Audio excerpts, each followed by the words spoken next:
Buenos días, estamos a martes 8 de febrero del 2022. Siempre es un placer que usted nos pueda acompañar cada mañana. Esto es Acción 10. Muy buenos días. Buenos días. Buenos días, Jimmy Romero, amigos televidentes. Vamos a iniciar las informaciones hoy día dándoles a conocer los principales titulares que vamos a desarrollar más adelante en nuestro segmento Mirada Global. Hoy vamos a iniciar en Chile, donde acá se dio la vacunación masiva de la cuarta dosis ante COVID a mayores de 55 años de edad. Otro de los titulares es en Australia, donde reabrirán sus fronteras a partir del 21 de febrero tras 2 años de cierre por la pandemia de COVID-19. Esto más adelante y otras informaciones las ampliaremos en nuestro segmento Mirada Global. Mientras tanto, iniciamos hoy día, Jimmy Romero. Así es, el expresidente de Costa Rica, José María Figueres, y el economista Rodrigo Chávez se medirán en la segunda vuelta a realizarse el próximo mes de abril para elegir al nuevo presidente de Costa Rica. Más detalles en el siguiente informe. Será en segunda vuelta el próximo 3 de abril que Costa Rica elegirá a su próximo presidente. Los candidatos serán el exmandatario José María Figueres y Rodrigo Chávez, quien se convirtió en la gran sorpresa en estas elecciones. Con casi el 80% de las mesas escrutadas, Figueres obtiene más del 27% de los votos, mientras que Chávez tiene por encima del 16% y el tercer lugar es ocupado, tal y como las encuestas lo indicaban, por Fabricio Alvarado, quien alcanza el 15%. Según los resultados presentados por el Tribunal Supremo de Elecciones. El abstencionismo alcanza el 40%, lo que sería el número más alto en la historia del país. José María Figueres se declaró ganador de la primera vuelta por un robusto margen y agradeció a los costarricenses por el apoyo a su proyecto para liderar lo que él ha llamado como el rescate y la transformación de Costa Rica. Ganamos esta primera ronda por un robusto margen, y eso también nos da una enorme responsabilidad. Por eso, mañana mismo continuaremos el trabajo incansable para el triunfo final el próximo 3 de abril. En una entrevista con CR Hoy, Figueres aseguró que con el gobierno de Nicaragua es una relación ciertamente más delicada. Hay una diferencia con apreciaciones de valores, de otras condiciones y respecto al posicionamiento internacional de nuestros países, pero esas diferencias no significan que no vayamos a conversar y buscar mejorar el clima de relación entre los dos países. Tenemos esa obligación y por lo tanto, por la combinación de intereses económicos y políticos, vamos a hacer un extraordinario esfuerzo para que logremos limar asperezas y llevarnos de la mejor manera posible. Agregó además que mandaría un embajador. Esto es una responsabilidad y una cortesía diplomática. Es una manera de mandar señales adecuadas, aseguró el candidato a la presidencia. Por su parte, Rodrigo Chávez, de profesión economista de 60 años de edad y del partido Progreso Social Democrático, festejó su pase a la segunda ronda y agradeció a su familia y a los electores por darle el apoyo a un partido nuevo. Como pocas naciones en el mundo pueden darse el lujo de vivir en paz y democracia. Gracias.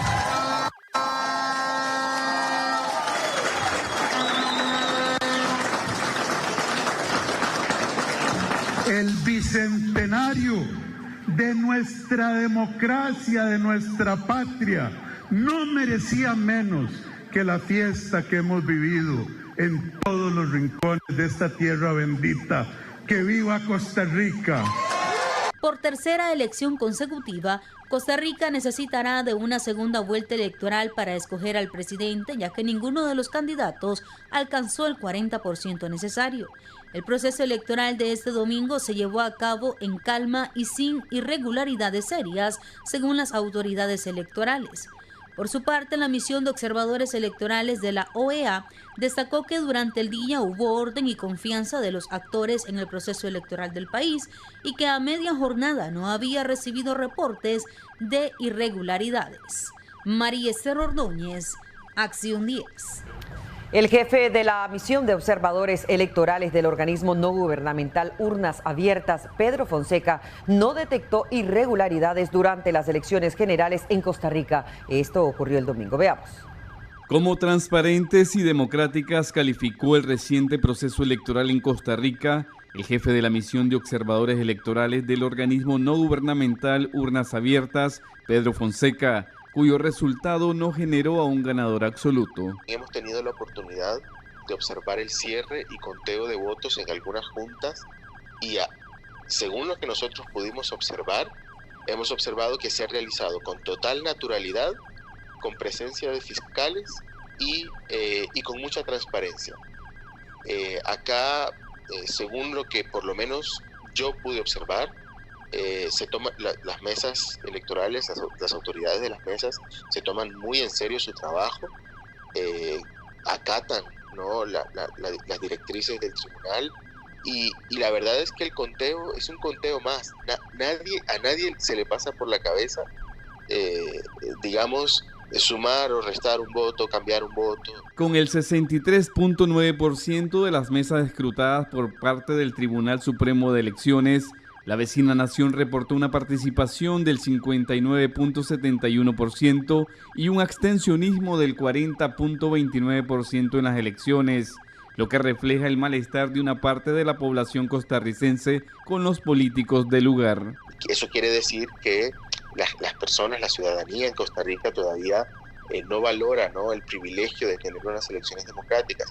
Aunque eso en Costa Rica en los últimos procesos ha sido también algo muy, muy marcado.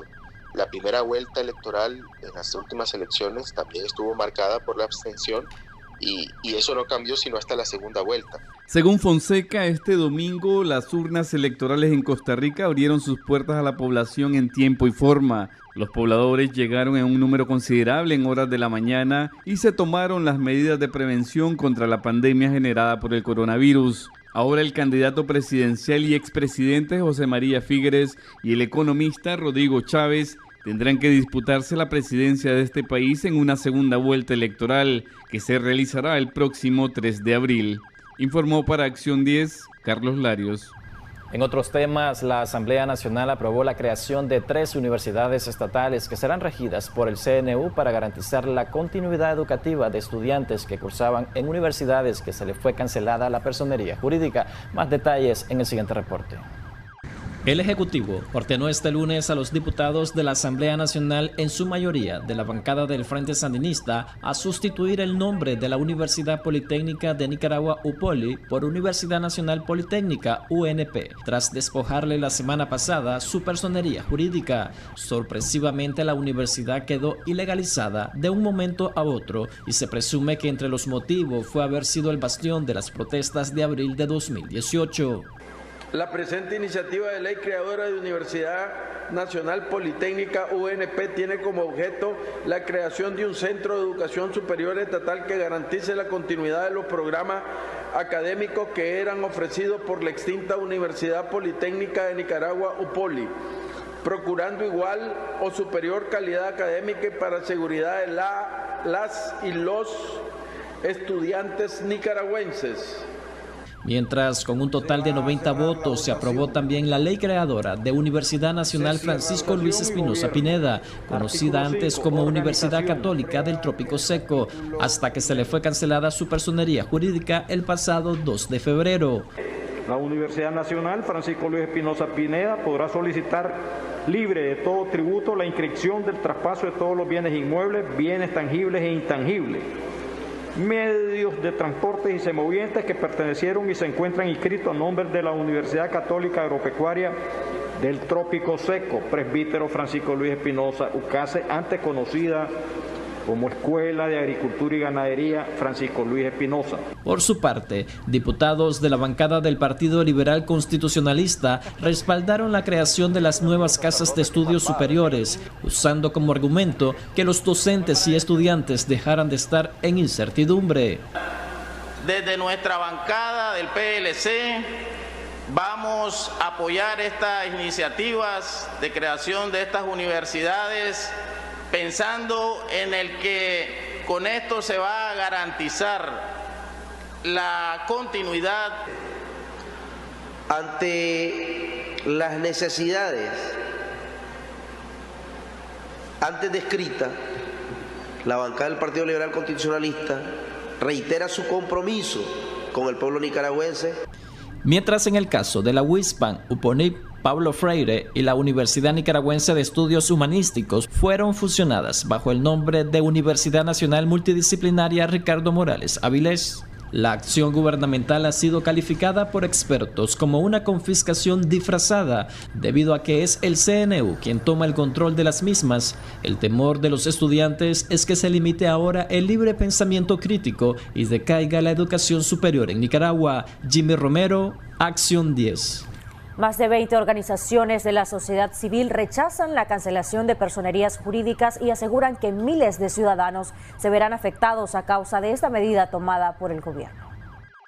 En un comunicado, las organizaciones firmantes repudiaron el despojo de personerías jurídicas a más de 20 organizaciones y asociaciones vinculadas a la educación superior del país, entre ellas 12 universidades y otras 70 que brindaban apoyo humanitario y formación profesional a la población nicaragüense. Denunciamos la creciente centralización y control partidario implementado ilegalmente a través del Consejo Nacional de Universidades, que ha pasado a administrar las universidades que han sido despojadas arbitrariamente de sus personalidades jurídicas. Nos solidarizamos con los miles de jóvenes, cuerpo docente y familias que desde los recientes anuncios del pasado 2 de febrero se encuentran en incertidumbre, angustia e interrupción anormal de sus estudios, y de centenas de trabajadores que se encuentran ya en el desempleo o al borde de este, provocado por decisiones dictatoriales, expresa parte del comunicado. Asimismo, se solidarizan con la Iglesia Católica, a quien se les ha despojado de organizaciones vinculadas al trabajo humanitario que realiza en el país, entre ellos la Asociación Comisión de Justicia de la Diócesis de Estelí. Para los firmantes, el gobierno del presidente Daniel Ortega continúa destruyendo la institucionalidad democrática del país y el ordenamiento jurídico, no solo con la cancelación de legalidad de las instituciones, sino con los juicios en contra de presos políticos. Igualmente condenaron el actuar de los partidos políticos que conforman la Asamblea Nacional, considerados colaboracionistas y cómplices por las leyes aprobadas en los últimos años, decisión que ha obligado a miles de nicaragüenses a marcharse al exilio, exponiendo sus vidas en la búsqueda de oportunidades que les han sido arrebatadas. El documento finaliza señalando que continuarán denunciando todos los abusos de poder que ha provocado crisis, caos económico, social, humanitario, sin perspectivas de un futuro mejor. Para Acción 10, Kevin Arrieta. La presa política y líder del movimiento opositor UNAMOS, Suyen Barahona, en estos momentos también se encuentra en las instalaciones del Chipote, donde también se realizó anteriormente lo que era el juicio. Veamos el reporte. La titular del juzgado 13º Distrito Penal de Juicios de Managua, Ulisa Yaosca Tapia Silva, dictó un fallo de culpabilidad este lunes contra la presa política y líder del movimiento político denominado Unión Democrática Renovadora UNAMOS, Suyen Barahona Cuán, en las instalaciones de la Dirección de Auxilio Judicial de la Policía, conocida como el Nuevo Chipote. Mientras, el representante de la Fiscalía solicitó a la jueza la pena de 15 años de cárcel más la inhabilitación para ejercer cargos públicos en contra de Barahona. Es un juicio igual que el que ha sucedido con otros presos políticos, ¿verdad? Totalmente ilegal, ilegítimo, con una cantidad increíble de anomalías, ¿verdad? Donde se le declaró culpable por delitos que ella no ha cometido, ¿verdad? Suyen ha estado siempre comprometida con la democracia, con la libertad, con la justicia en Nicaragua. Barahona fue detenida por oficiales de la policía el 13 de junio del año pasado y lleva 239 días de estar tras los barrotes de una celda en el Nuevo Chipote. Luego de ser detenida, la policía, a través de un comunicado, aseguró que la activista había realizado actos que menoscaban la independencia, la soberanía y la autodeterminación y que incitaba a la injerencia extranjera en los asuntos internos. Además, que pedía intervenciones militares y se organizaba con financiamiento de potencias extranjeras para ejecutar actos de terrorismo y desestabilización. Desde la reactivación de los juicios políticos para los reos de conciencia, los jueces correspondientes han emitido fallos de culpabilidad en contra de 7 de ellos, desde el pasado martes 1 de febrero a la fecha. La Fiscalía ha pedido a los jueces entre 8 a 15 años de prisión para los presos políticos y la inhabilitación para ejercer cargos públicos para algunos de ellos. Los reos de conciencia han sido acusados de supuesta conspiración para cometer menoscabo a la integridad nacional, Familiares y abogados de los procesados han denunciado una serie de irregularidades y violación de derechos humanos y constitucionales de sus parientes. Informó para Acción 10, Carlos Larios. Cabe mencionar que tras el juicio fue declarada culpable Suyen Barahona de los delitos que el gobierno la señala, entre ellos menoscabo a la integridad nacional. Vamos a cambiar totalmente de asunto para hablarles de que pobladores del barrio San Judas en la capital se encuentran alarmados por la profanación de tumbas en el cementerio de esa localidad, de las cuales aseguran que es para fines satánicas. Los ciudadanos hacen el llamado a las autoridades correspondientes para hacer las investigaciones y dar con las personas que realizan estos hechos. No importa el día o la noche, para que brujitas de San Judas y sector de Los Mangos lleguen al cementerio de la localidad a realizar rituales satánicos, profanando casi una decena de tumbas en los últimos días. Así lo denunciaron algunas personas que por temor no revelaron su identidad. En el lugar encontraron fotografías atravesadas por alfileres de jovencitas y niños. No existe piedad ni temor a Dios. Presume que de aquí mismo es de San Judas, del barrio de San Judas y del lado de Los Mangos, ¿verdad? Que esto es algo malo lo que esas personas están haciendo, porque están dañando a los niños, porque hay fotos con niños alfileres en la boquita, en los ojos. Nosotros encontramos un vaso que decía Marieta Gutiérrez, te cierran en la economía, en los caminos de la vida, en el amor, etcétera, ¿verdad? Nosotros siempre frecuentamos aquí porque tenemos pues nuestros difuntos pues aquí, pero esta gente lo que está haciendo es un asesinato. Yo le llamo que un asesinato porque personas inocentes que no saben ellas en sí el daño que le están haciendo las brujas. ¿Qué les sorprendió a ustedes cuando vinieron a hacer limpieza? Bueno, que una evidencia de una mujer que andaba por aquí arriba, y aparte de eso que hagamos entierro, pues cosas que nunca se habían visto, ¿verdad? Como brujería, fotos de niños con alfileres, mujeres con alfileres en su frente, en su ojo, en su boca. Urge de mayor vigilancia y muro perimetral. Es un pecado ante los ojos de Dios. Estas mujeres están ya sometidas en el infierno. Y habían fotos, me dicen, de jovencitas. Sí, claro, muchachas jóvenes, blancas, bonitas, señoras, ¿verdad? Y nosotros los sorprendimos porque incluso profanaron varias tumbas, están profanadas, no solamente la de nosotros, nuestros familiares, ¿verdad? Varias, ¿verdad? Y le hacemos un llamado a toda la gente que tiene sus difuntos aquí en el cementerio de San Judas, que vengan, que limpien y que miren por sus difuntos, que o sea, están siendo utilizados para hacer cosas malas, magias negras. Sí, a las autoridades que tomen más presencia para que vengan a ver, y si encuentran a alguien que le den la pena de muerte, porque a mí yo la quemaría esa bruja. Mañana el experto penalista Dr. Noel Alonso Cano nos explicará si en nuestro país la brujería, como una práctica antigua y profanaciones de tumba, está penado por la ley. Con cámara de Erasmo Hernández, José Afran Sánchez, Acción 10. Familias matagalpinas pagan $49,000 para lograr la liberación de 7 parientes que habían sido secuestrados en México. Más detalles en este reporte. 7 familias de Matagalpa realizaron durante 4 días recolecta para recaudar $7,000 cada una y poder pagar a una banda en México que secuestró a sus parientes cuando intentaban llegar a Estados Unidos. Uno de ellos es Johnson Amílcar Casco, un jugador de fútbol del equipo de Matiguás, quien decidió emigrar para ayudar a su mamá en la compra de medicamentos. Y esa hora buscamos, prestamos, incluso quedamos endeudados, prestando. Aquí en mi barrio donde yo vivo, salieron a recolectar unos vecinos, a ayudarme. Tengo una hermana que es profesora y todo su paguito lo dio. Así, o sea, ayuda de Matiguás, como mi hijo vive en Matiguás con mi mamá. Allá, también anduvieron en las calles, amigos. Estuvimos pidiendo una colaboración, ya que nosotros no contábamos con esa cantidad de dinero. Y sí, mucha gente se despojó y se le agradece infinitamente por todo ese apoyo que recibimos. Pero como Le comento la verdad, sí, gracias a Dios, el día viernes en la noche mi hermano fue liberado y él, gracias a Dios, ya no están con esas personas, y pidiéndole al Señor que los proteja y que los lleve con bien hasta su destino. Actualmente los ciudadanos se encuentran en México para continuar su travesía y cumplir el anhelado sueño americano. Ellos están resguardados, dicen, resguardados y en México siempre. Mi hijo, he hablado con él, pero todavía no lo tenemos seguro, en un lugar seguro, pues. Ellos sí siguen en México y pidiéndole al Señor pues que pronto puedan llegar hasta su destino. Los nicaragüenses partieron el pasado 10 de enero en compañía de un coyote que les cobró $4,000 por persona. Para Acción 10, Kevin Arrieta. Un adolescente de 14 años de edad fallece la madrugada de este domingo en el departamento de Chinandega.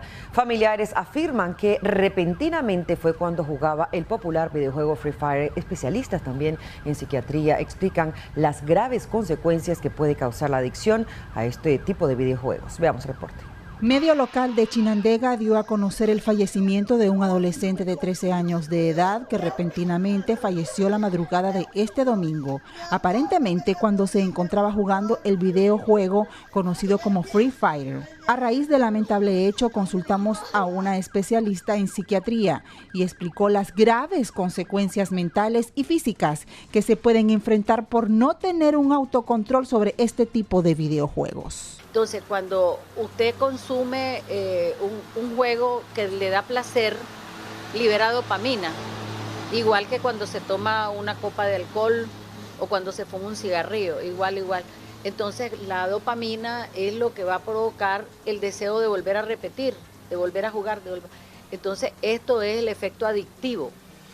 Entre los problemas que afectan la salud son los alimenticios y el insomnio. Una circunstancia, ¿verdad?, de juegos que ya son mortales, altamente peligrosos, y son los que liberan adrenalina. El niño está jugando, pero está experimentando toda la adrenalina de la guerra.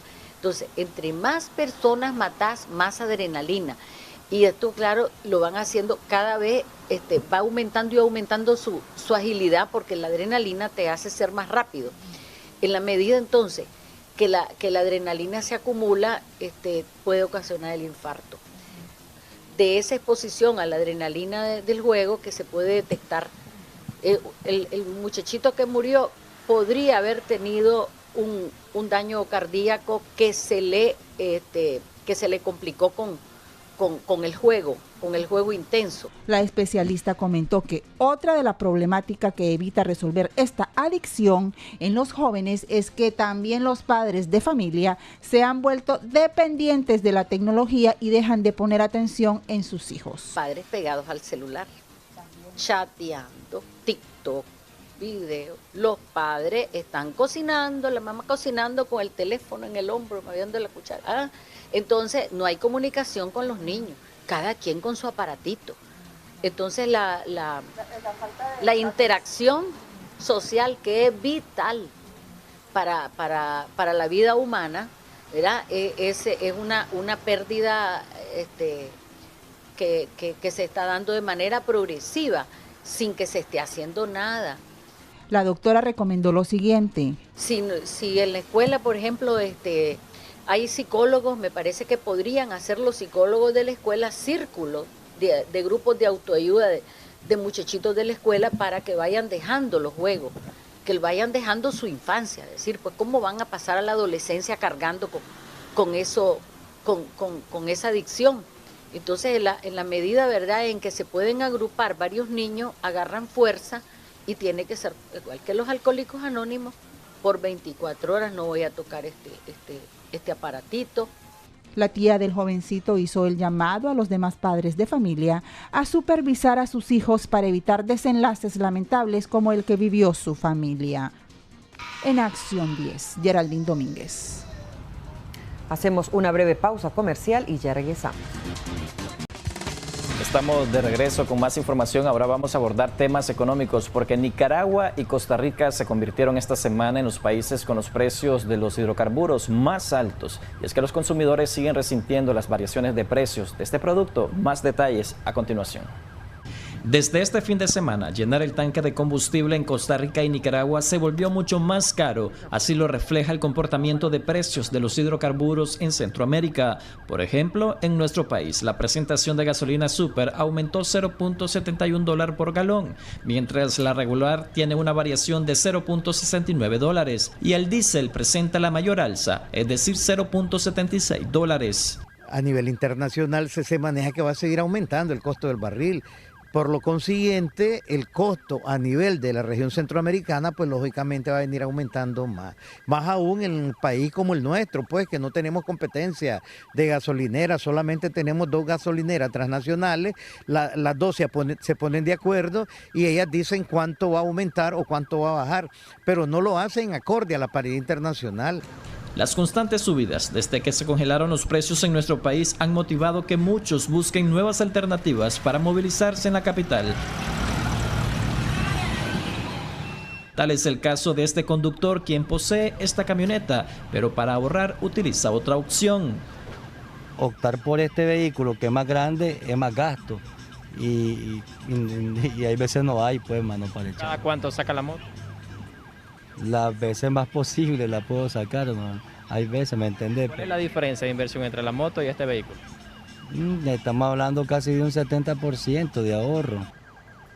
A nivel regional, Panamá y Guatemala son las naciones con los combustibles más baratos. La gasolina super se oferta entre $3.44 a $3.85 el galón, la regular de $3.37 a $3.34 y el diésel hasta los $3.30. Jimmy Romero, Acción 10. Las tortillas en Somoto, Madrid, experimentan un incremento en el precio. Nuestro corresponsal nos comenta por qué. El aumento del maíz, la leña y otros insumos para poder hacer las tortillas han provocado que en la ciudad de Somoto, las mujeres que se dedican a vender este exquisito producto, que no debe faltar en los platos nicaragüenses, no tengan otra opción de subirle el precio. Es decir, ahora por cada 10 córdobas de tortilla que se compran, estas solo entregan 8. No, él está ganando, pero para mantener el cliente ahorita, ahí le vamos haciendo el ánimo. Se redució un poquito y están dando a 8 por día. Queda poca la ganancia porque uno también paga trabajadores y todo. ¿Qué dicen los clientes cuando miran que son poquitas tortillas? No, hay varias gente que comprende porque mira cómo está todo. Lucila del Carmen Hernández, habitante del sector 11 de Somoto, quienes todos los días ofrece tortillas en las principales calles de esta localidad, indicó que para poder mantener el cliente tiene que dar menos tortillas, pero siempre con la misma calidad. Ahorita pues solo se saca lo más para el maíz, porque el maíz ahorita ha subido el quintal. Y sí, las tortillas ahorita subieron, ahora valen a 8 por 10 y a 2 pesos. Antes la dábamos a pesos. Ahora la estamos dando a 8 por 10 y a 2 pesos por al momento. Sí, en vez de ellos dicen que porque es muy caro, pero nosotros le decimos que es que por el producto que ha subido. Las féminas que se dedican a este negocio en Somoto esperan que los insumos para poder hacerlas no sigan subiendo de precio, porque entonces provocaría que muchas personas dejen de comerlas en sus hogares. Les informó Hagadiel Rivera Cornejo. A continuación, les brindamos el último informe sobre el avance del proceso de vacunación contra el COVID-19. La vacunación contra el COVID-19 ha alcanzado hasta este lunes casi el 84% de la población total de 2 años a más. El mayor porcentaje lo tienen las mujeres embarazadas con el 90%. 84%, casi por una décima de la población total de 2 años a más protegida. Más del 90% con las mujeres embarazadas, puérperas, lactantes, más del 70% de niños entre 2 y 11 años, de 12 a 17, 81, 33, casi 82%, de 18 a 29, 82%, casi, 81, 89%. Y la población mayor de 30 años, 88% de cumplimiento. En el reporte brindado por la vicepresidenta Rosario Murillo no especifica si más del 80% han completado su esquema de vacunación. Para Acción 10, Marjorie Vargas.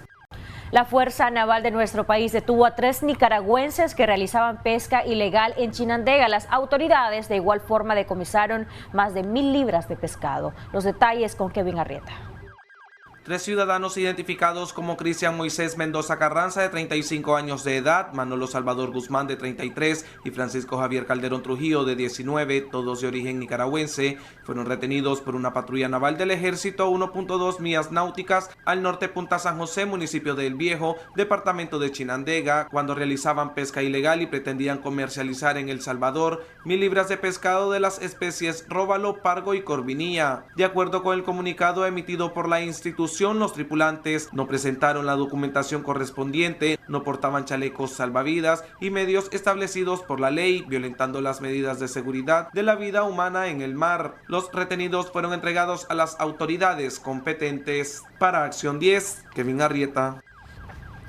Habitantes del municipio de San Rafael del Sur se quejan del mal estado de un manjol de aguas negras que no soporta el hedor que emana de este. Además, se aseguran que sea un foco de enfermedades. Es nuestro corresponsal en la zona quien nos informa.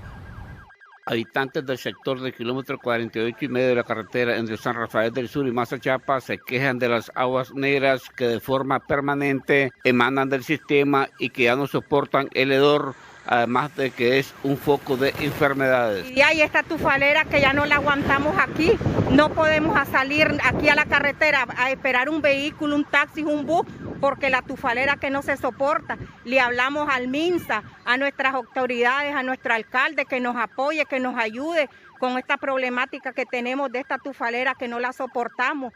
Y eso es todo, que se rápido, porque esto ya viene transcurriendo de varios años, esta tufalera que no se soporta. Los que dejamos nosotros, porque ya no aguantamos, puede haber una epidemia en los chavalitos y en los viejos. Le pedimos a las autoridades competentes, al NACAL, de que dé solución. Hicieron ver que esta problemática les afecta desde hace más de un año, por lo que demandan de las autoridades correspondientes una solución inmediata. Esto es diario, estas aguas negras que están aquí en la carretera, esto no se había visto antes y ahora es un problema que el estómago ya lo tenemos ya nosotros enfermos de estar sintiendo estos olores horribles. Este fue un reporte de Eric Hurtado Urbina en Acción 10. Bueno, y de esta manera hacemos una pausa comercial, ya regresamos con más de Acción 10 en la mañana.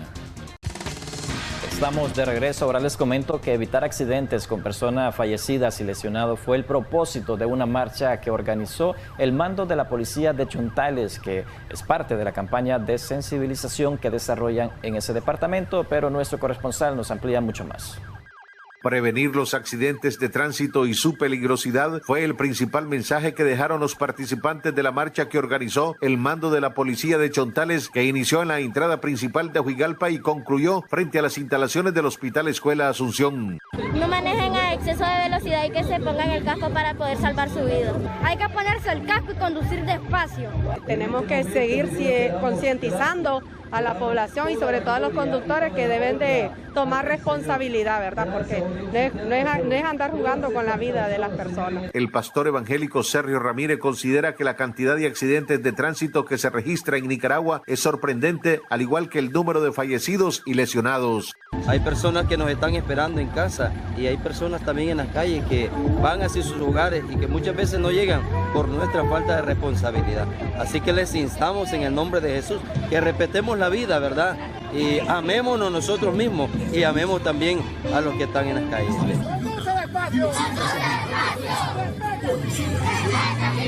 El comisionado mayor Douglas Antonio Delgado Madrid, jefe de la policía de Chontales, expresó su satisfacción ante el respaldo que recibió la marcha de los sectores de la población de Huigalpa.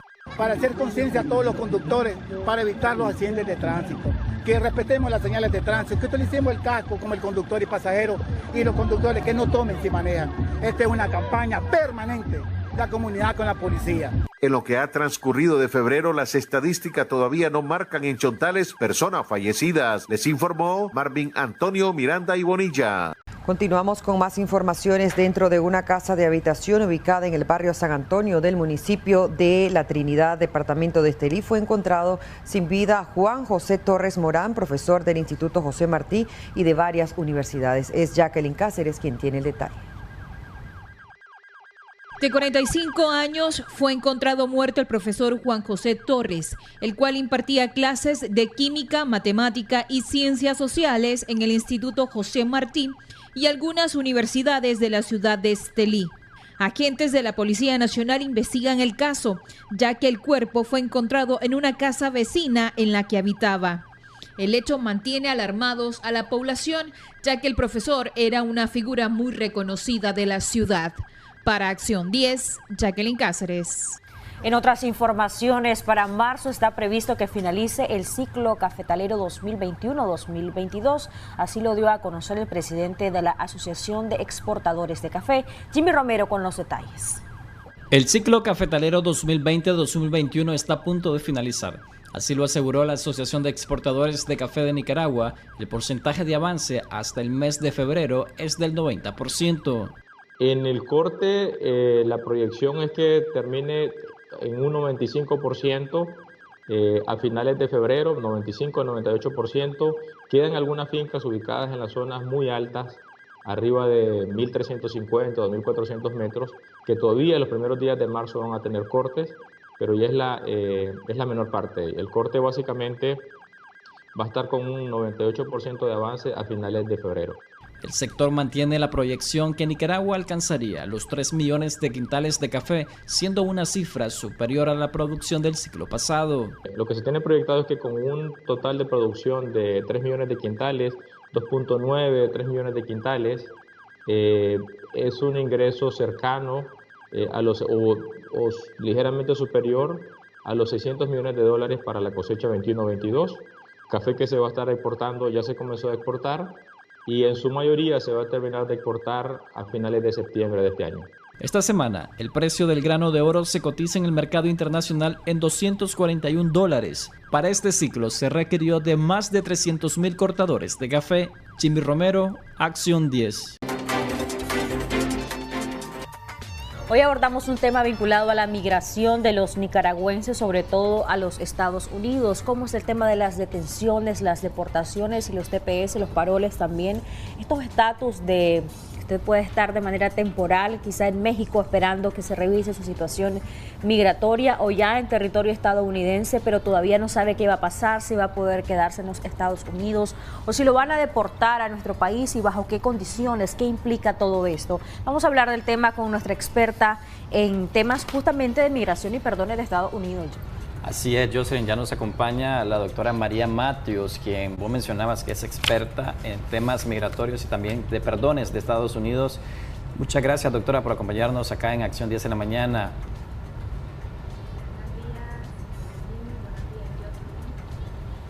Estar con ustedes en esta mañana. Doctora, para iniciar, ¿cuáles han sido las políticas que ha venido implementando el presidente de Estados Unidos, Joe Biden, durante este primer mes del año 2022, enero, y cómo transcurre durante estos prácticamente ya 15 días del mes de febrero en cuanto a las deportaciones de migrantes nicaragüenses y también migrantes centroamericanos, y cómo siguen las deportaciones express que realiza este gobierno?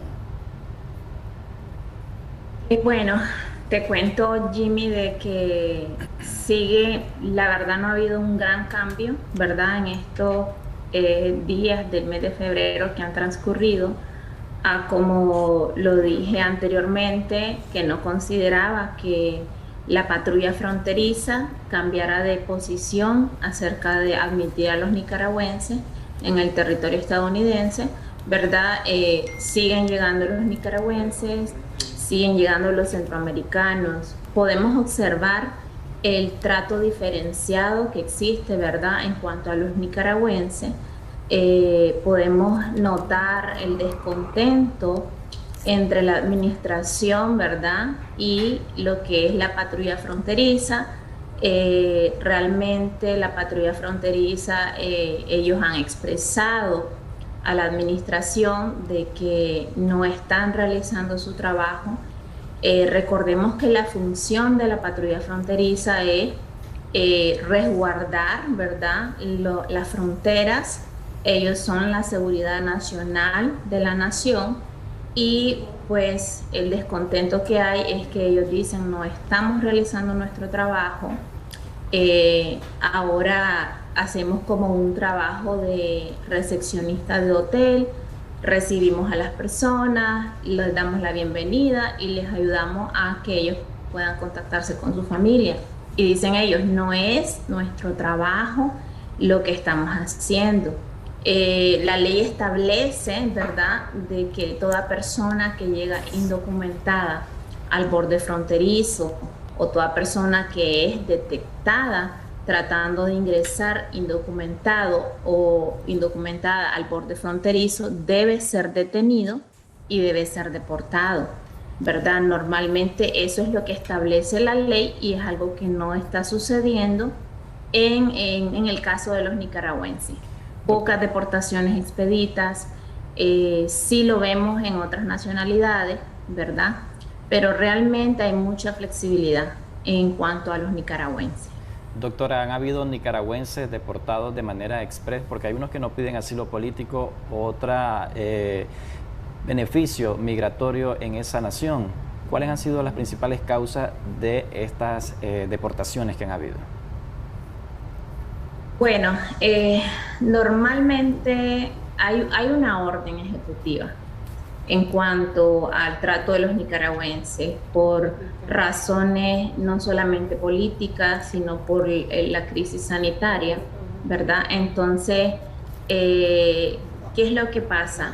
Cuando el nicaragüense ha llegado y realmente ha caído en manos de repente en un oficial que tiene un sentir antimigrante, entonces, porque hay que ser realista, ellos no tienen la obligación, ¿verdad?, de poder admitir o permitir la estadía a un indocumentado. Entonces, ¿qué pasa? Hay muchos que caen en manos de oficiales antimigrantes y inmediatamente pues son puestos en deportaciones. Pero normalmente hay ciertos puntos de detención, hay ciertos bordes fronterizos donde ingresan y la mayor parte de los miembros de las patrullas fronterizas son hispanos.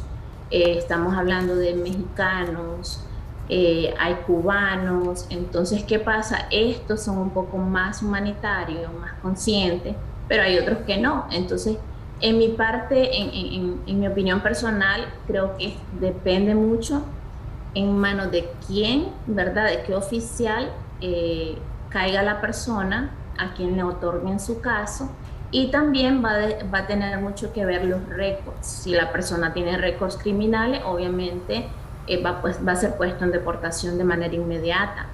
Si la persona ha tenido 2 o 3 deportaciones previamente, también es candidato para ser removido de manera inmediata.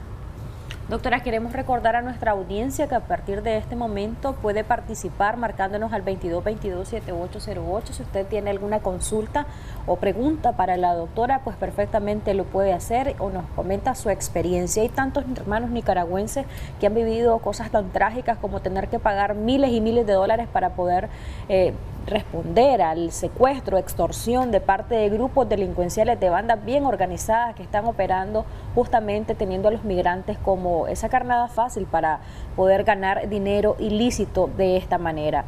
Si es su caso, si tiene algún caso similar o conoce a alguien que ha vivido esta experiencia, compártala con nosotros y también puede comentarnos a través de nuestra transmisión en Facebook. Tenemos la primera comunicación. Buenos días, adelante, le escuchamos. Gracias por llamarnos. Sí, buenos días. Buenos días. Quería hacerle una pregunta a la doctora. Mi hijo se fue para Estados Unidos. Sí. ¿Qué pasa cuando le ponen grillete? Ok, ¿hace cuánto fue eso? Hace como 2 meses. Él ya está allá y entonces, pero le pusieron grillete y le han puesto la cita, ya tuvo su primera cita, pero solo fue a llenar unos papeles y le pidieron de que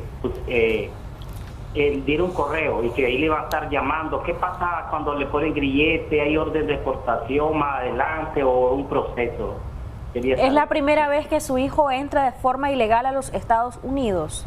Sí, es primera vez.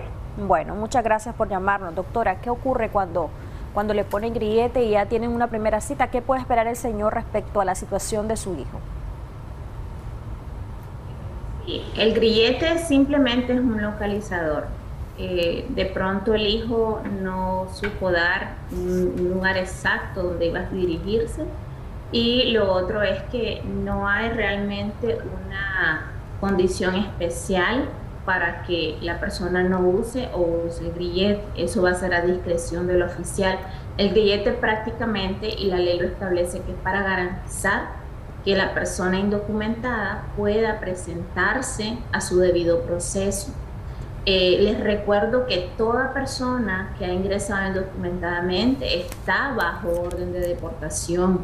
Lo que pasa es que al haber un proceso, esa deportación tiene como una pausa o como se detiene esa deportación, pero todo el que ha ingresado está en una orden de remoción del territorio estadounidense.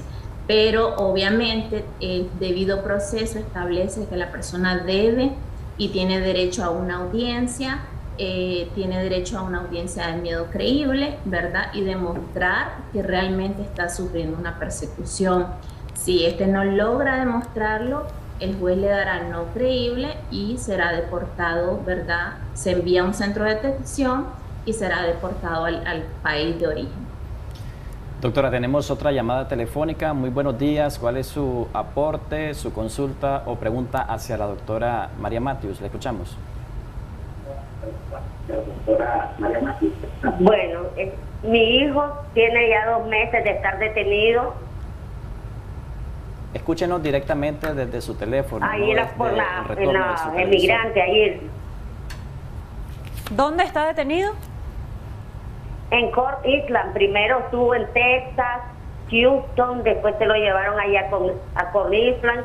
Ya le hicieron su primera audiencia, la jueza dice que le pidió prueba, ahora viene su segunda audiencia, pero él está afligido porque hay personas que tienen hasta 7 meses de estar ahí en ese sistema, y entonces sí le pidieron prueba de políticos, de cosas políticas aquí, y él no tiene un abogado que lo defienda. Ok, él está aspirando entonces a un asilo político. ¿Realmente él fue víctima de alguna situación que pueda soportar esa solicitud? Bueno, nosotros somos aquí de Masaya y pues sí anduvimos en esto de los tranques, en las protestas. Y sí, muchos de aquí del barrio que son simpatizantes sandinistas, pues nos señalaron y sí, anduvimos siendo buscados. Bueno, muchas gracias por su consulta. Doctora, ¿tiene alguna pregunta para ella o ya le podemos responder con la información que ha compartido? Sí, active su micrófono, doctora, para que le podamos escuchar sin problemas. Ya le podemos responder a la señora. Ok, antes de la respuesta a ella, yo quiero leerle, doctora, para que ella quede pendiente, un comentario que nos hacen a través de nuestra transmisión en Facebook. Saludamos a toda la gente que están conectados. Julio López nos dice, ¿por qué es tan difícil una visa americana? ¿Por qué las niegan? ¿Qué errores comete el ciudadano? ¿En qué se equivoca cuando va a solicitar la visa americana? Queda pendiente esa respuesta y primero la respuesta suya respecto a la llamada telefónica. Bueno, esta persona, ¿verdad? Este joven que está detenido, obviamente no le dieron una libertad condicional. Como decía, la gente que lo recibió y que le tomó su entrevista decidió no darle esta libertad condicional, ¿verdad? Que es un parol interino. Entonces él, tal vez porque él consideró que no era candidato para un parol interino, entonces este joven debe de pasar todo su proceso de asilo detenido en un centro de detención. O sea, él va a estar solamente, lo van a llevar, lo van a presentar a la corte. Obviamente, haber participado en las marchas, haber participado en las protestas, ser señalado, no es suficiente evidencia como para que un juez de migración pueda aprobar el asilo. Es necesario tener pruebas, es necesario la evaluación psicológica. De pronto, si él está detenido, obviamente va a ser tratado, lo van a valorar psicológicamente, y si el juez le da no creíble, entonces él va a ser, desafortunadamente, él va a ser deportado. Doctora, ¿cuándo uno puede optar a un parole? Porque él dice que aún no tiene las pruebas suficientes para optar a un asilo político. ¿Realmente las autoridades migratorias de Estados Unidos o las autoridades de esa nación requieren todas esas pruebas necesarias para brindarle un parole? Es decir, una permanencia temporal en esa nación. Bueno, para el parol no, porque el parol es un tipo de visa humanitaria, ¿verdad? Lo único que necesitas para el parol es que el oficial, ¿verdad?, se conmueva en el momento de tu entrevista y lo pueda otorgar. Lo que sí es necesario tener estas pruebas, todas estas evidencias, es para la audiencia. Mis recomendaciones: si no cuentan con estas evidencias, no cuentan con estas pruebas, no incurran en gastos con un abogado, porque va a ser muy costoso y siempre van a terminar en deportación. Normalmente en estas cortes lo mínimo que puede cobrar un abogado son $8,000, $15,000, y al final pues va a ser deportado. Si no cuentan con las pruebas suficientes, con evidencias que soporten la persecución, el miedo creíble, lo mejor es que pidan una salida voluntaria. Si ya tienen más de 7 meses de estar detenidos, si tienen mucho tiempo de estar detenidos, no tienen acceso a un abogado y no tienen pruebas, lo mejor es que soliciten una salida voluntaria. Hay una llamada. Antes quiero leer brevemente un complemento a la pregunta que está pendiente y que nos dice Janet Rodríguez. Buenos días, es cierto, ¿por qué es tan difícil la visa americana? Uno se quiere ir legal, pero es bien difícil. Que Dios los bendiga a ustedes, al canal y a la doctora. Muchas gracias a ustedes por esas bendiciones, las recibimos en el nombre de Dios y esperamos que también a usted Dios la bendiga grandemente. Tenemos la comunicación. Muy buenos días, le escuchamos. ¿Cuál es su pregunta a la doctora Matthew? Le estamos escuchando, díganos. Buenos días. Sí, buenos días. Mi pregunta es, ¿hasta cuándo la patrulla fronteriza va a estar dejando pasar a los nicaragüenses? Okay. Muchas gracias por su pregunta. ¿Se puede dar una respuesta en este momento, doctora, o de qué depende? Ok, la verdad, en este momento no podemos dar una respuesta concreta, ¿verdad? Porque eso va a depender de las órdenes, ¿verdad?, del Ejecutivo. Eso va a depender de la manera en que se manejen, ¿verdad?, toda esta crisis que estamos viviendo, ¿verdad?, en las fronteras en Estados Unidos. Sabemos que se han desbordado la capacidad en los centros de detenciones.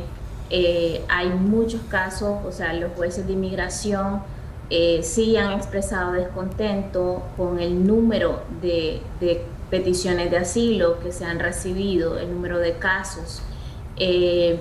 Obviamente las cámaras, ¿verdad?, tanto la Cámara Baja como la Cámara de los Representantes han exigido, ¿verdad?, al presidente Biden una solución.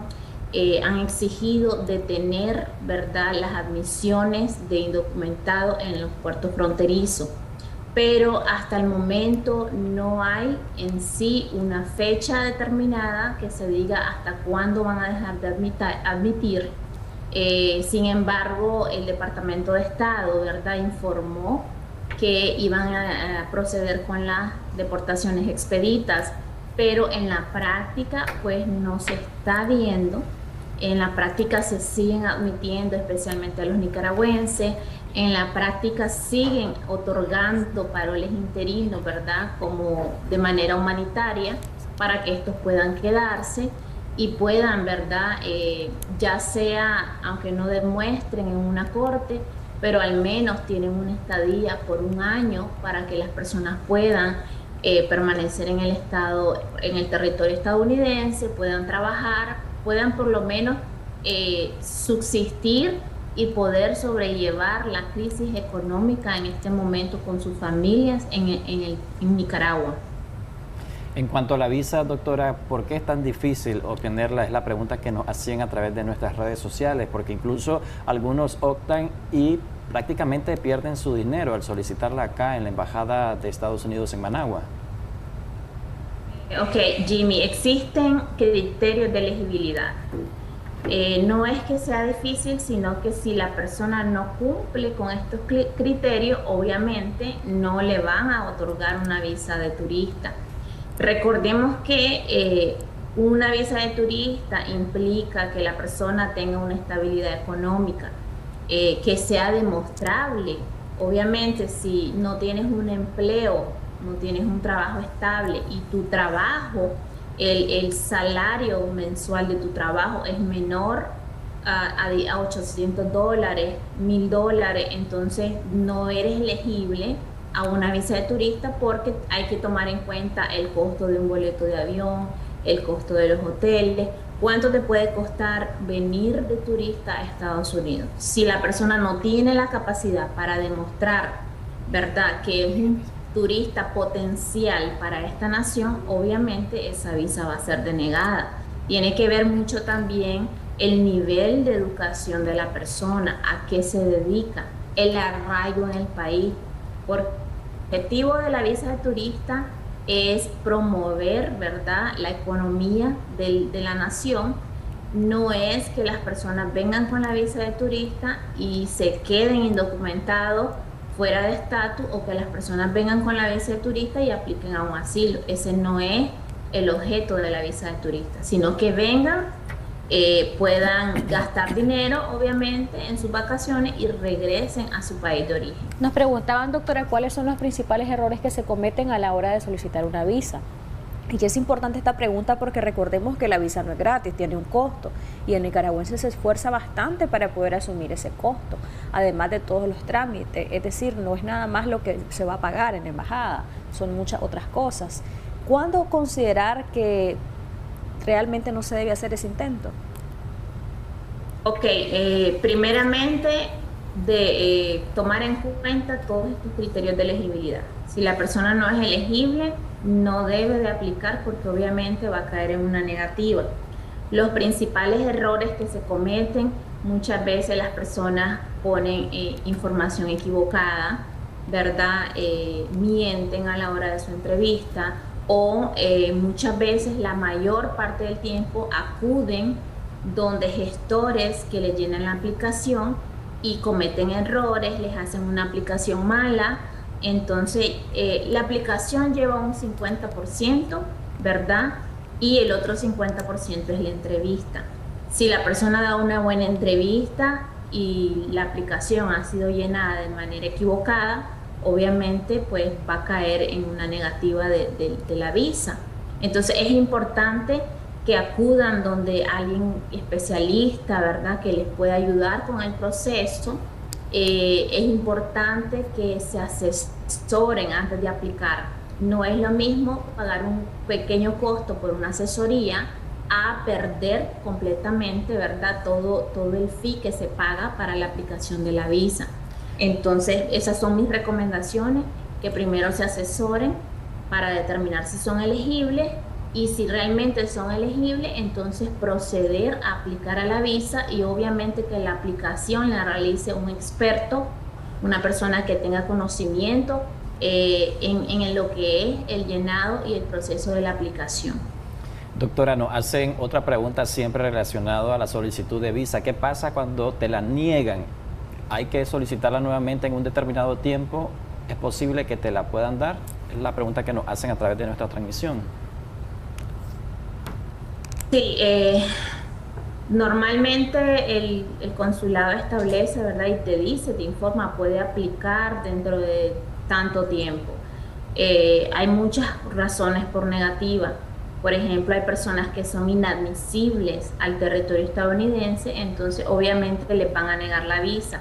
Se tiene que curar la inadmisibilidad a través de un perdón. Hay personas que acudieron a su visa, no dieron una buena entrevista y les niegan. Entonces ellos pueden volver a aplicar 6 meses después o al siguiente año, pero es importante, si tu condición no ha cambiado, si aún no cumples con los criterios de elegibilidad, no vuelvas a aplicar, porque van a volver a negarla.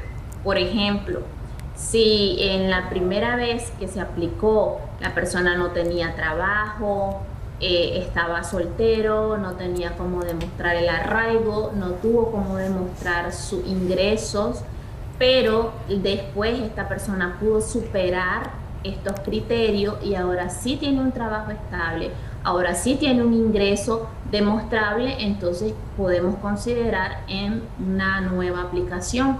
Pero si la condición sigue siendo la misma, entonces lo mismo va a volver a pasar, le van a volver a negar la visa. Entonces es importante que se asesoren. Perfecto, tenemos una llamada, doctora. Buenos días, gracias por esperarnos. Adelante. Buenos días. Sí, adelante, bienvenida.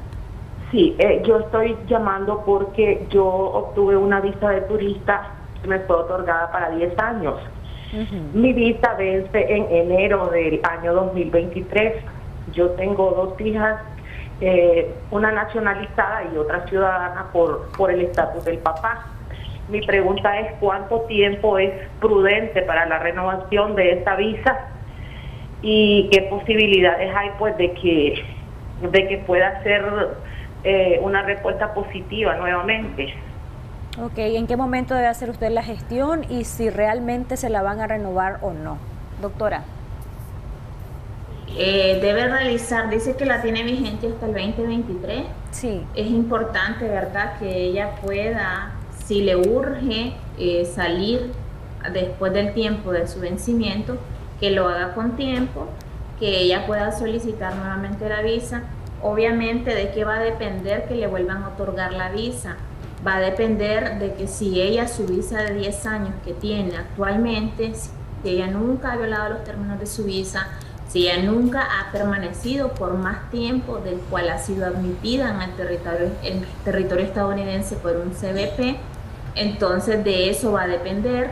También va a depender de la manera en que ella le ha dado uso a su visa. Por ejemplo, hay personas que tienen una visa por 10 años y nunca viajan y se les venció la visa y van a solicitar la visa. Obviamente es posible que se la nieguen porque no le ha dado un buen uso a su visa. Hay personas que han abusado, ¿verdad?, del uso de su visa y han permanecido demasiado tiempo y permanecen más tiempo en el territorio estadounidense que en el país de origen. Por ejemplo, vienen, se quedan 5 meses, regresan al país de origen, están 3 meses y vuelven a regresar y se quedan otros 5 o 6 meses. Ese es un mal uso de la visa de turista. Nadie va de turista y se queda paseando por 5 meses. Hay que usar la lógica y el razonamiento. Entonces va a depender de eso que a la señora le vuelvan a renovar su visa. Ok, doctora, muchas gracias por su respuesta. Perfecto, vamos a recibir un par de llamadas más, 2222-7808. Si usted desea hacer consultas a nuestra experta respecto al tema que estamos abordando hoy, con todo gusto vamos a recibir sus comunicaciones para que aproveche la asesoría que a través del programa le estamos dando con nuestra invitada.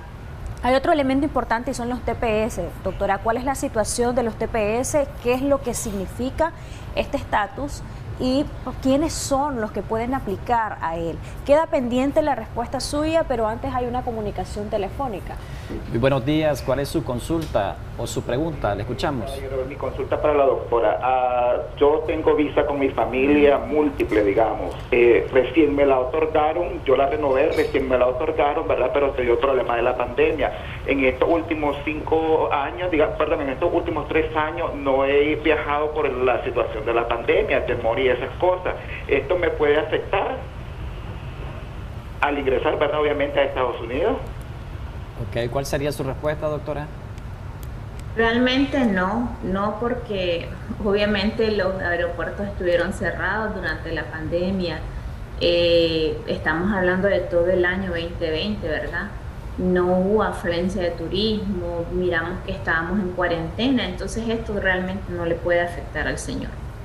En cuanto a la pregunta que le hacía Jocelyn en cuanto a los TPS que beneficia a un segmento de la población nicaragüense una vez que emigra hacia esa nación, ¿cuál es?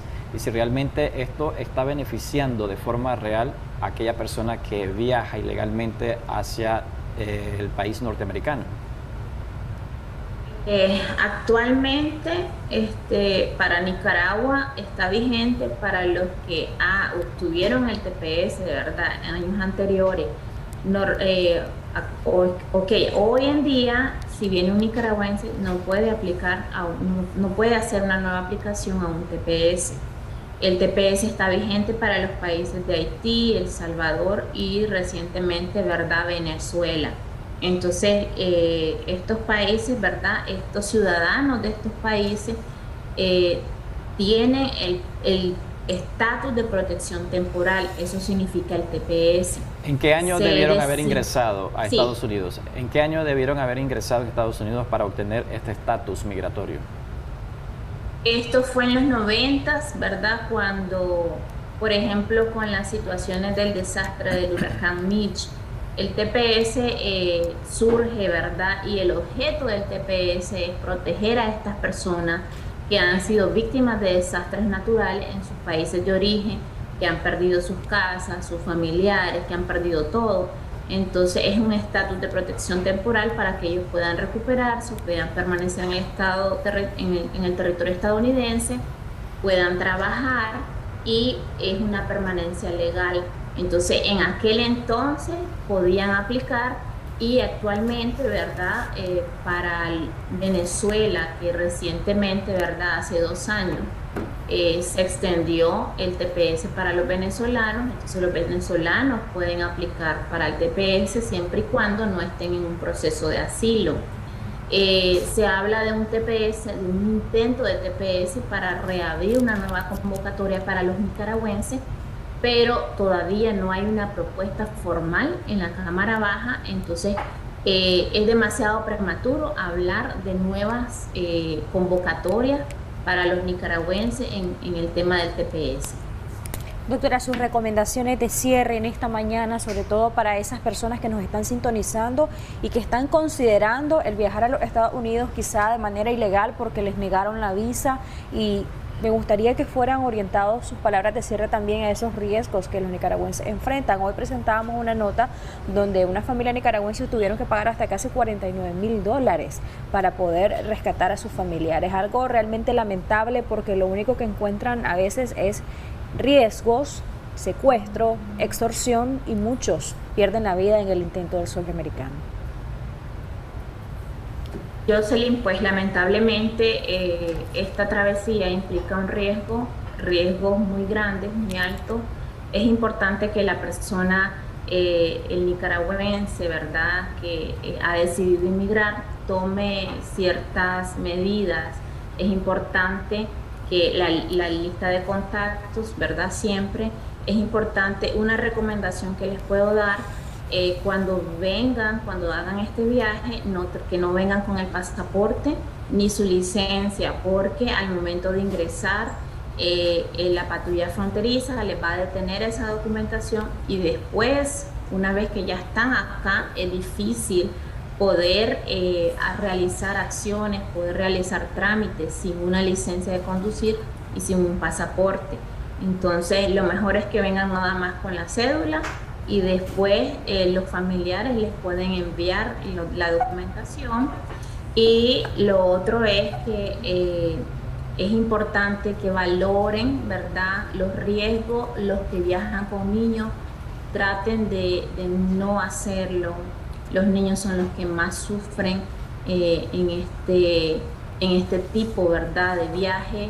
Es importante que tomen en cuenta la cantidad de dinero que van a invertir, porque es algo incierto, es algo inseguro, pueden perderlo todo, y su condición al regresar va a ser aún más precaria que la condición en la que estaban cuando salieron de Nicaragua. Entonces, no empeñen sus casas, no vendan sus propiedades.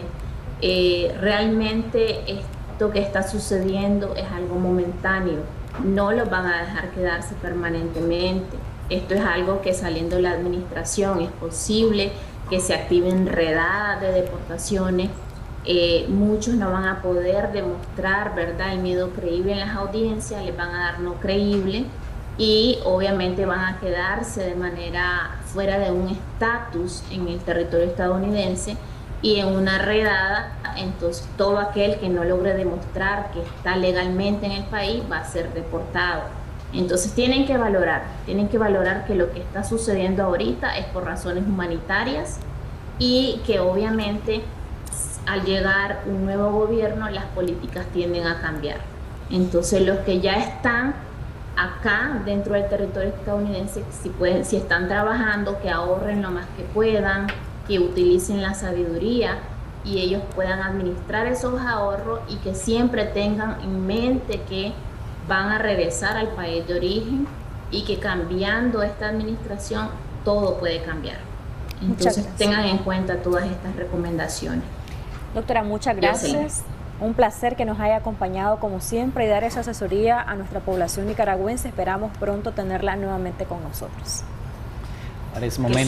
Ahora es momento de presentarles la tendencia que obtuvimos el día de ayer en nuestra entrevista a través de nuestra transmisión de Facebook, Canal 10 Nicaragua. El tema que se abordó fue costo de energía eléctrica y combustible, impacto en sectores pymes. La entrevista tuvo un total de 25.802 personas alcanzadas, fue compartida 25 veces, obtuvo 109 comentarios e interacciones, alcanzó 3.103. Nuestros invitados fueron Juan Pablo Estrada, del sector panificador, y Juan Carlos López, de Defensoría al Consumidor. De esta manera vamos a hacer una pausa comercial, ya regresamos con más de Acción 10 en la mañana.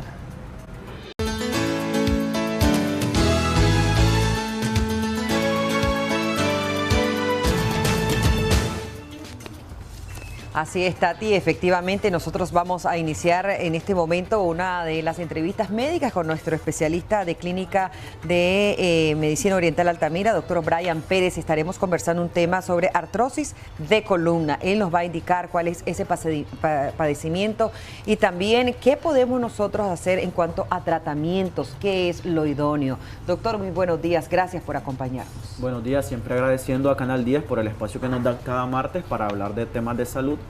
La artrosis es un desgaste al cartílago, ya sea cervical, torácico o lumbar. Por lo general siempre es cervical o lumbar. Los pacientes tienden a tener bastantes limitaciones. Hay pacientes que a los 30 años desarrollan la artrosis y pueden durar hasta 30 años más sin desarrollar ningún síntoma, pero hay pacientes que a los 40 años, 30 años la desarrollan y comienzan a sentir las limitaciones. Por ejemplo, cuando desarrollan una artrosis a nivel cervical, comienzan los síntomas como una rigidez, y los pacientes tienden a decir muchas veces que durmieron mal. Sí. Y tal vez es que le está comenzando una artrosis, comienzan a sentir una rigidez, no pueden mover muy bien el cuello, pero esto a los días se recupera, el dolor se quita, y siempre esto lo están desarrollando bastante, lo están teniendo bastante consecutivo. Cambian de almohada, cambian de posiciones para dormir, pero siempre, por lo menos una vez al mes o 2 veces al mes, están teniendo estos dolores. Pacientes ya de 40 años. Muchas veces también los pacientes obesos pueden llegar a desarrollar artrosis, pero por lo general los pacientes obesos llegan a desarrollar artrosis en las rodillas. Por su peso, desgastan el cartílago de la rodilla y tienden a desarrollar la artrosis ahí. Doctor, aquellos pacientes que tienen problemas de hernias en las columnas, ¿tiene que ver ahí algo? Cuando la protección, por así decirlo, de las vértebras se gastan, entonces sale una pelotita, por así decirlo, de lado. Esta es la hernia de la columna. Posiblemente puede ser o por un traumatismo o por el desgaste a las vértebras que se ha dado, en este caso al cartílago. Siempre tienden a sentir también dolores irradiados hacia los pies si es una artrosis lumbar, y por lo general siempre desarrollan también alguna compresión, alguna radiculopatía. Siempre la artrosis tiende a llevarnos a muchos problemas. 2222-7808, si quiere hacer alguna consulta, usted la puede hacer a través de nuestra línea al 2222-7808. Doctor, ¿cómo inicia esta situación o este padecimiento? ¿Hay algún tipo de complicaciones, si hay un accidente o es algo congénito o tiene que ver con algo propio del cuerpo? Puede ser también por un accidente puede llegarnos a desarrollar un desgaste, pero también puede llegarnos a desarrollar desgaste la edad, porque la artrosis es también el mismo desgaste, para que nuestros televidentes nos entiendan un poquito mejor.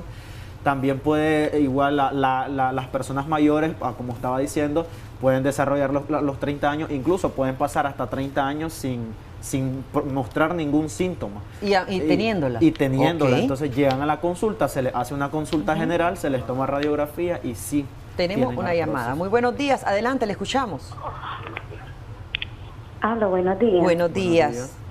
Sí, yo tengo 33 años de edad y pues hace 2 años yo vengo presentando un problema en la cervical.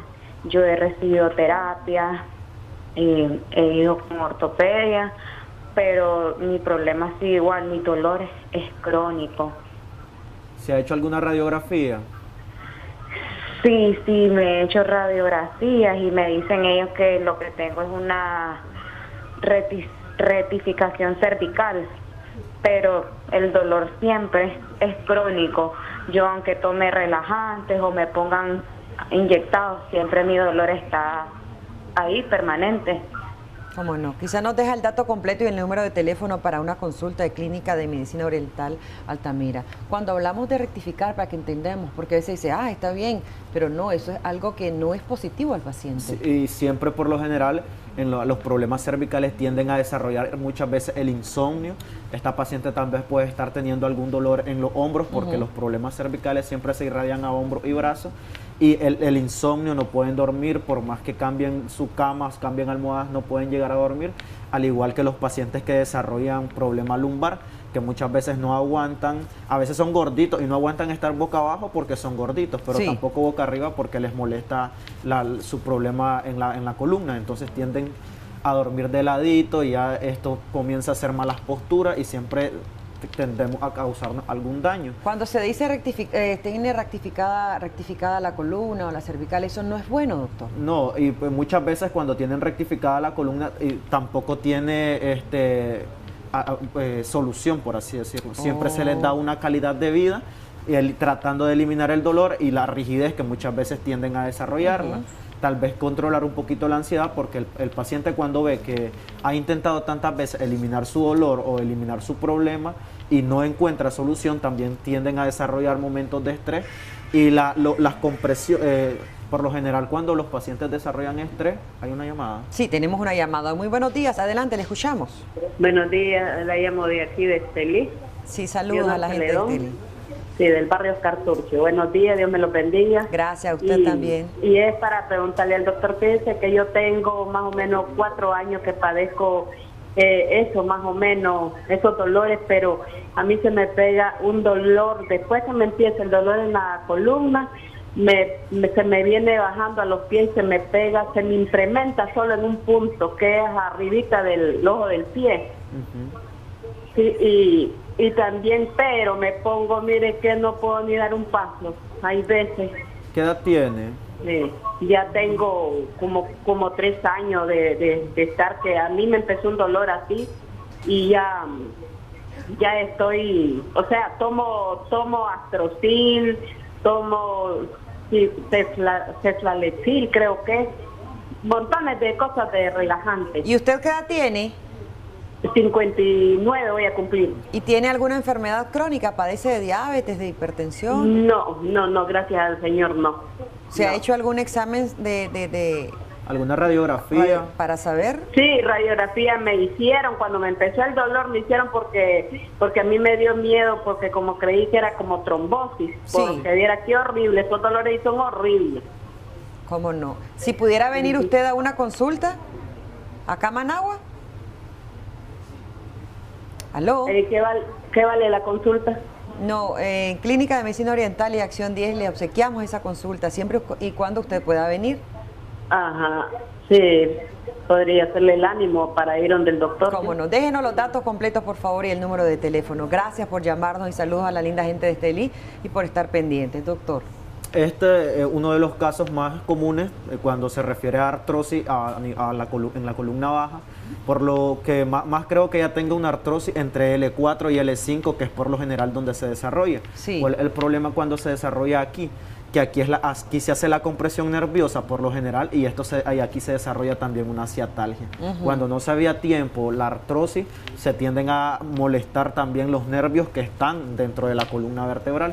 En este caso ella posiblemente tenga comprimido el nervio ciático y es el dolor, ya son 3 años, ya un dolor bastante crónico, que ella ha estado tomando analgésico. Posiblemente alguna gastritis pueda tener también, porque 3 años de analgésico, quizás más. Bastante. Entonces, posiblemente pueda ser una ciatalgia. Esto ya en la clínica nosotros nos vamos a dar cuenta en el examen físico. Esperamos que pueda venir, ¿verdad? Sí, ustedes ojalá que pueda venir. Nos informen. Doctor, recomendaciones para aquellos pacientes que están presentando la artrosis de columna, que ya son pacientes, como usted bien lo decía, quizás crónicos, o aquellos que todavía no se dan cuenta, pero que hay predisposición en la familia que ha padecido de artrosis, doctor. ¿Qué recomendaciones? Siempre tratar de hacer ejercicio, pero no muy seguido, evitar movimientos repetitivos, siempre uno conoce sus límites, no excederse mucho, dejar el sedentarismo a las personas gorditas, porque va a llegar un momento, hay momentos donde las personas quieren corregir los problemas y ya muchas veces ya no hay tiempo, ya se quieren corregir demasiado tarde. Lo beneficioso de la acupuntura o de las terapias que nosotros aplicamos en Clínica de Medicina Oriental es que evitamos de que irriten su estómago con analgésicos, pero también eliminamos su dolor muchas veces al 100%, quedan los pacientes como nuevos y les podemos brindar una mejor calidad de vida. Los invitamos que nos visiten, estamos de Clínica Don Bosco, 1 cuadra al sur, 4 arriba, o nos pueden escribir al WhatsApp 5711-8806. Con gusto les vamos a atender. Muchísimas gracias, doctor, también por habernos orientado en relación a esta enfermedad que podemos padecer en cualquier momento y que Dios siempre sea nuestra guía. Sin embargo, hay que visitar a los especialistas, no automedicarse, es muy importante también. Si usted ya padece de una artrosis de columna, evitar hacer algún tipo de fuerzas o movimientos bruscos que puedan dañar más su condición. Vámonos de inmediato con Jimmy Romero, adelante.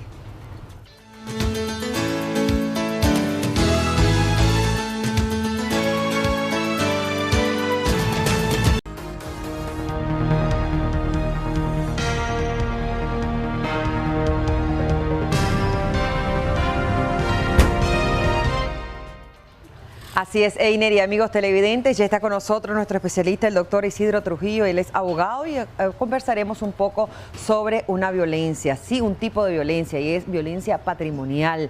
Él nos va a decir quiénes pueden llegar a este tipo de violencia. Hemos hablado en otras ocasiones todo lo que es la violencia física, lo que es la violencia intrafamiliar, en fin, pero él nos va a indicar en qué situaciones y cómo denunciarla también y qué dice la ley principalmente. Doctor, gracias por acompañarnos. Muchas gracias a ustedes por invitarnos a este maravilloso programa aquí en la revista Acción 10 en la mañana y pues poder comunicarme con todo el mundo entero.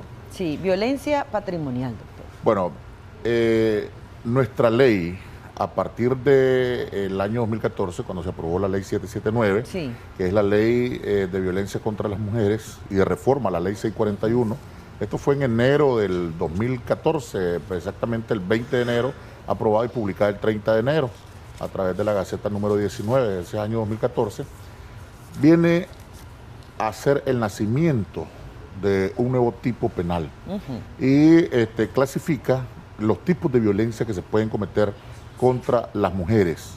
Ahora, usted decía, ¿quién puede cometer estos delitos? Entonces, aquí el sujeto activo debe ser un varón, con otra singular particularidad, que es que debe haber tenido algún tipo de vínculo de novio, exnovio, pareja, expareja, algún tipo de vida familiar en común que han hecho. Ese es parte de los verbos rectores para que él se convierta en un sujeto activo, un posible sujeto activo, el varón. Sí. Y el sujeto pasivo obligatoriamente tiene que ser una mujer, porque así lo establece nuestra ley. Pero el artículo 8 de esta ley determina o enumera una gran cantidad de tipos de violencias que se pueden cometer contra la mujer y que están calificados ya como delito, cada uno con su pena a aplicarse en el caso que se dé una violencia contra ella. Entre ellos, lo principal, la misoginia, que es el odio, actuar con una conducta de odio hacia la mujer por el hecho de ser mujer. Exacto. Posteriormente tenemos lo que son la violencia laboral, la violencia física, que es demostrable con los dictámenes médicos legales, también la violencia psicológica, que está tipificada también en este mismo artículo número 8, y que también es demostrable con los peritajes de los especialistas en psicología. ¿Violencia sexual también se incluye ahí, doctor? Viene también la violencia sexual y una violencia que establece la ley, como es la violencia patrimonial y económica, que es la que estamos hablando el día de hoy. Pero cuando hablamos de esa violencia patrimonial y económica, porque así lo tipifica, estamos hablando de dos tipos de verbos rectores utilizados ahí. Una, cuando hablamos de la violencia patrimonial. Patrimonial viene de patrimonio. Estamos hablando de cualquier acto que venga al menoscabo del acervo del patrimonio que han adquirido, o a título personal, la mujer, o a título del núcleo familiar, cuando se hace de común acuerdo, dependiendo del tipo de régimen y la participación que tenga la mujer también en la construcción de ese patrimonio.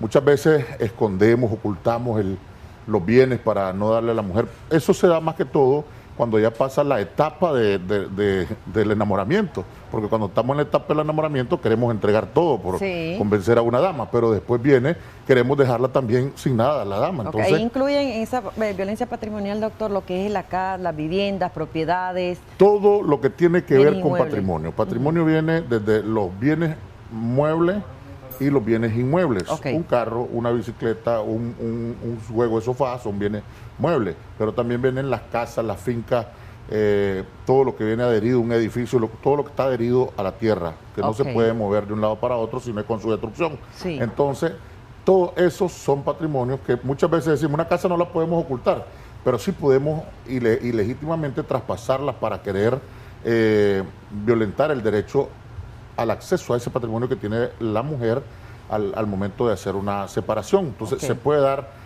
ese tipo de delitos que son fraudulentos prácticamente, tienen que ver con el fraude en los contratos, muchas veces tienen mucha relación con eso. Y también cuando sacamos los bienes muebles de nuestra casa o el vehículo, lo vendemos, lo escondemos, lo traspasamos para efectos de no darle lo que le corresponde a una mujer. ¿En qué casos puede aplicar esa violencia patrimonial, doctor? Bueno, por lo general, siempre se acusa de violencia patrimonial cuando se hacen las divisiones de bienes. Cuando ya estamos en el proceso de separación, como el proceso de separación, cuando se trata de un matrimonio, o así se trate ahora de una unión de hechos reconocida notarialmente o reconocida judicialmente, o por reconocerse, entonces estamos hablando de que en ese momento la separación de ese vínculo, sea de cónyuge o conviviente, trae consigo como consecuencia una pretensión accesoria que es la partición de bienes. Y en ese momento, ¿qué es lo que se hace? Muchas veces traspasamos bienes hacia otras personas, a la mamá, al hermano, al esto, para esconder los bienes y no hacer la división de los bienes de forma equitativa como la ley establece. Se puede dar eso. O, por ejemplo, cuando se trata en el campo, los semovientes, ¿qué es lo que hace la persona?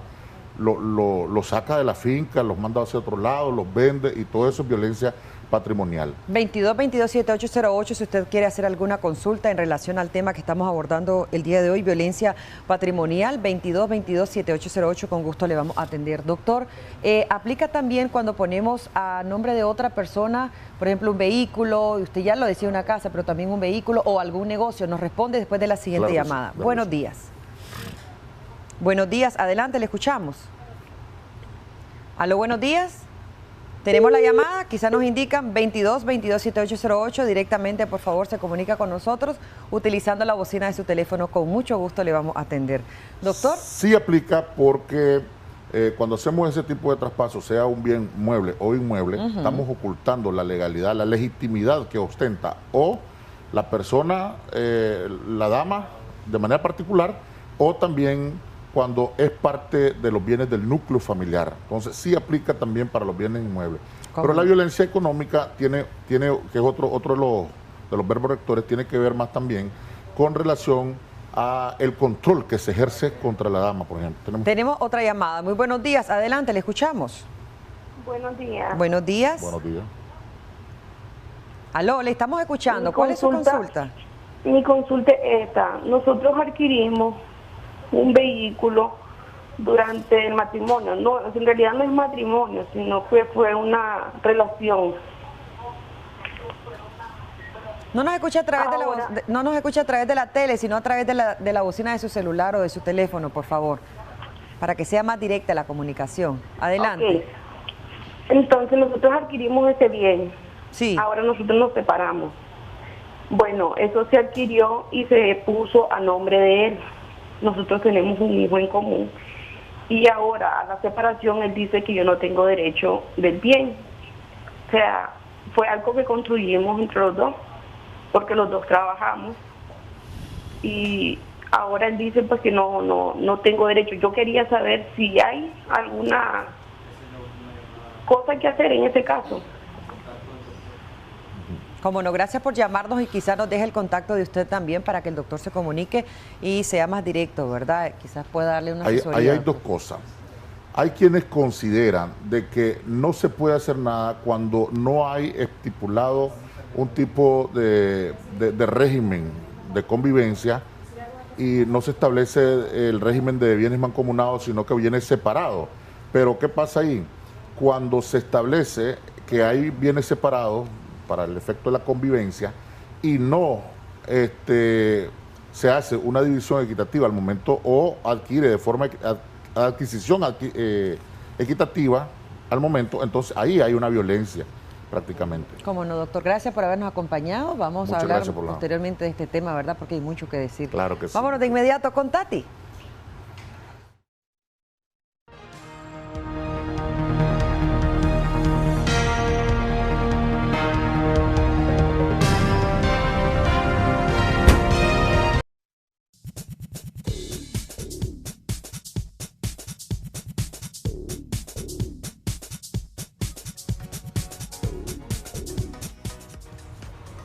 Seguimos con Acción 10 en la mañana. Gracias por acompañarnos siempre. El queso seco vuelve a ser noticia. En estos últimos días, este producto lácteo presentó un incremento de hasta 30 córdobas por libra. Pero vamos a enlazarnos en directo con Christopher Guevara, quien se ha trasladado hasta el mercado oriental, uno de los más grandes de Centroamérica. Christopher, adelante. A esta hora de la mañana, ustedes, familias nicaragüenses, gracias por esa fina atención. Por supuesto, nosotros desde el mercado oriental, el mejor termómetro económico de nuestro país para conocer el comportamiento de precios que tienen los diferentes productos que componen la canasta básica. Y serán los comerciantes quienes nos dirán cuál ha sido el itinerario que han tenido, el comportamiento de precios que tienen los principales productos que usted y yo necesitamos en nuestro hogar. Escuchemos qué dicen. Ahorita estamos a 72 por libra, 70 mayor. Contrario a la semana pasada que bajó a 43, fue el precio más bajo que tuvimos la semana pasada, pero... se cotizaba a 43 córdobas la libra. Por mayor, sí. Por 27 mayor. córdobas se disparó. 27, sí. ¿Por qué ese vaivén de precios? Bueno, la verdad de las cosas es que yo solo tengo o manejo información a nivel de tramo. O sea, yo no manejo el precio que paga el intermediario, no lo manejo. Entonces, si nosotros compramos caro, vendemos caro. Si a nosotros no lo bajan, igual no lo bajamos. Pero esa es la información que le puedo dar.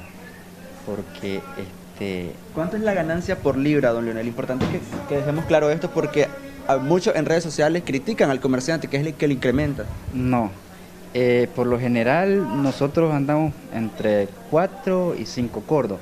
Nosotros quisiéramos ganar unos 2 pesitos más, unos 2 cordobitas más, pero no se puede porque hay demasiada competencia. ¿Y por qué yo digo que nos gustaría ganar unos 2 cordobitas más? Porque si usted se fija, todo está caro. El combustible caro, la bolsa está cara, el pago de trabajador, energía, todo está caro. Entonces, ahora solamente ganamos para sobrevivir, pues no para... Contrario a lo que dicen algunos clientes que nos estamos haciendo de dinero. Y eso no es así, pues, sino de que trabajamos para sobrevivir, pues. Cabe señalar, don Leonel, que para esta temporada de verano dijeron los productores que se iba a presentar un pequeño incremento por la falta de pasto para el ganado. ¿Quizás influye eso? Sí, eso influye bastante. Yo siempre recalco que en verano siempre es caro el queso. O no caro, pues, sino su precio. Pero ya... ¿Cuánto es su precio, lo justo para usted? A lo que más hemos llegado nosotros es a 62. Bueno, han venido teniendo un alza de semana a semana. Hablemos del arrocito. Bueno, por lo menos el arroz, pues hay calidades, ¿verdad? Está del paisán a 18, tenemos de 17, 16, 15, 14, 13, el de más baja calidad, que es uno de los que más se mueven por la situación económica, ¿verdad? Pero tratamos de mantener los precios para no... Hablemos de los frijolitos, mi estimada, ¿cómo lo está vendiendo? Bueno, eso sí están un poquito elevado el precio, están a 24 la libra. La semana pasada estaban a 22, tuvieron 2 córdobas. por libra. Incrementó 2 córdobas. ¿El aceite a granel? A 64 el litro, pues se ha tratado de mantener porque está bastante elevado el costo también. Sí. ¿Y el azúcar a cómo lo encontramos? A 13 córdobas. ¿Cómo lo estamos ofreciendo los diferentes cortes, mi estimado? Por lo menos la pechuga te sale a 55. Porque la pechuga con ala 55, pierna entera 45. Lo que es cono y muslo a 50, ala 55. La pechuga especial 65, así variado. ¿Mantienen altos costos? Sí, casi los mismos precios de diciembre, o sea, no ha bajado igual por la escasez de productos que siempre se mantiene. Y por ende disminuyen las ventas. Sí, no es el mercado como está, lento de viaje, no hay venta. O sea, prácticamente solo con clientes ahorita nada más. Costa de pierna a 95, costa de corona 95 igual, loma 110, costa de gallina 80, carne para abajo 85, 70, varía. Hasta 110 Córdoba ha alzado su precio la carne. ¿A qué se debe el precio? Bueno, nosotros la hemos mantenido a ese precio en este momento porque la carne ha subido bastante. Entonces, pero nosotros tratamos la manera de mantener a los clientes para que también no afectarle demasiado al bolsillo de ellos. La cebolla estamos dando a 10 córdobas la libra. La papa punto rojo estamos dando a 14. ¿Estamos hablando de la cebolla americana? No, es nacional. Nacional, okay. Es correcto. La papa punto rojo estamos dando a 14 las libras. La chiltoma está baratona, también está abajo, está 30 la docena, 25 la docena. La alegría de comprar queso seco en el mercado oriental duró poco. Hoy nuevamente comprar este producto se convierte en un lujo, y es que de cotizarse de 45 córdobas, hoy en día lo encontramos en 72 córdobas la libra. Nuevamente el queso vuelve a hacer noticias, señores. Conversábamos fuera de cámara con algunos comerciantes de queso seco y atribuyen esta razón a los intermediarios, quienes venden el queso seco al mejor postor, lo subastan el queso seco, por supuesto, y ellos para no tener pérdidas tienen una ganancia de 2 córdobas o 3 córdobas, dependiendo de la cantidad que lleve el comprador. Por supuesto, esto viene a golpear el bolsillo de los nicaragüenses, porque la carne también ha presentado un incremento, como escuchamos hace pocos momentos. La libra de lomo se cotiza hasta en 110 córdobas la libra. Con toda esta información, regreso contigo. Gracias, Christopher Guevara, por esa información que también nos ha compartido a los consumidores. De nuevo, ¿verdad? Se verá qué producto va a ser parte de nuestra canasta básica y qué alimentos vamos a llevar a la mesa a diario. Ya en algunos lugares también el queso y algunas pulperías se cotiza hasta en 80 córdobas, entre 72 a 80 córdobas. Vamos a darle más detalles de esta información en los próximos días. Mientras tanto, al otro lado del estudio huele delicioso la cocina por allá. ¿Están preparados los chicos? Buenos días.